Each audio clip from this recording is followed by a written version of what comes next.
I'm Chloe. Standing at the ruins of what was supposed to be a beautiful wedding, I can still hear the gasps and whispers that filled the air just moments ago. The once joyous atmosphere has turned into a chaotic mess, and it all started with a cruel joke. It was my sister Lily's wedding. Lily comes from a wealthy family. Our parents, Mr. and Mrs.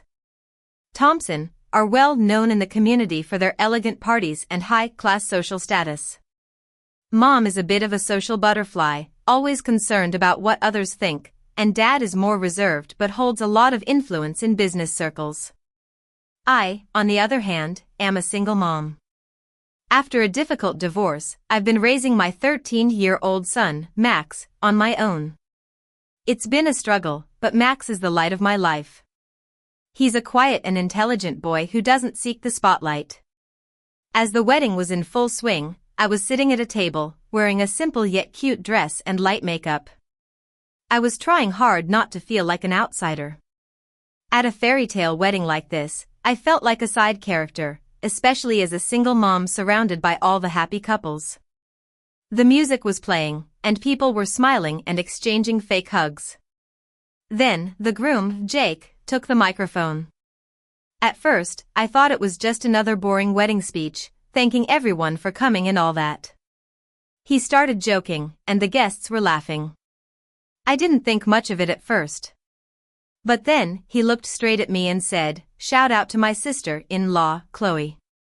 You're proof that not everyone gets their happy ending. Some people just stay stuck, right? Single mom energy. Couldn't be me." The whole place erupted in laughter. It wasn't a polite or awkward laugh, it was real, mocking laughter. And the worst part was that my family joined in. Mom, Lily, everyone was laughing at me. I sat there, forcing a smile like a clown, feeling like the biggest joke of the night. I wanted the ground to open up and swallow me whole. Just when I thought it couldn't get any worse, Max stood up. I saw him walking towards the stage, and my heart dropped. I was thinking, please don't. Don't make this worse. But Max had other plans. He grabbed the microphone and said, "Hi, I just want to say something." The room went quiet, and everyone was curious. Then he looked at Jake and said, "I know something about you." There was a dead silence. You could literally hear a pin drop. Jake laughed nervously and said, "Kid, this isn't the time." Max cut him off and said, "Yes, it is." He continued, calm and clear, without a single shake in his voice.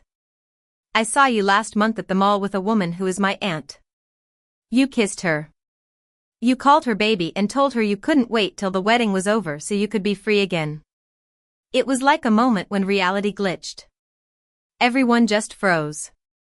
Lily's smile disappeared instantly, as if someone had hit the delete button. Jake started stuttering, "That's not. I don't." "Kid, you're confused." Max didn't even flinch. He said, "I'm not confused. I took pictures." And with that, he pulled out his phone, walked over to the DJ, and hooked it up. In an instant, the pictures were on the big screen. The pictures were clear as day. Jake was with another woman, and their actions were far from innocent.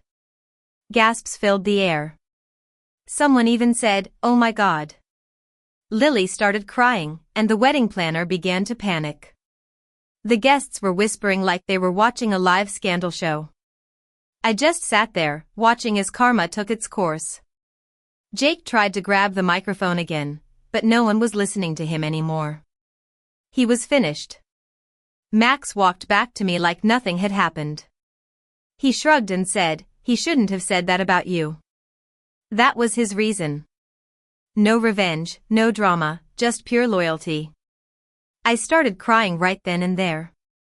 It wasn't because of the humiliation I had endured earlier. It was because for the first time that night, I wasn't alone. The wedding never recovered from that moment.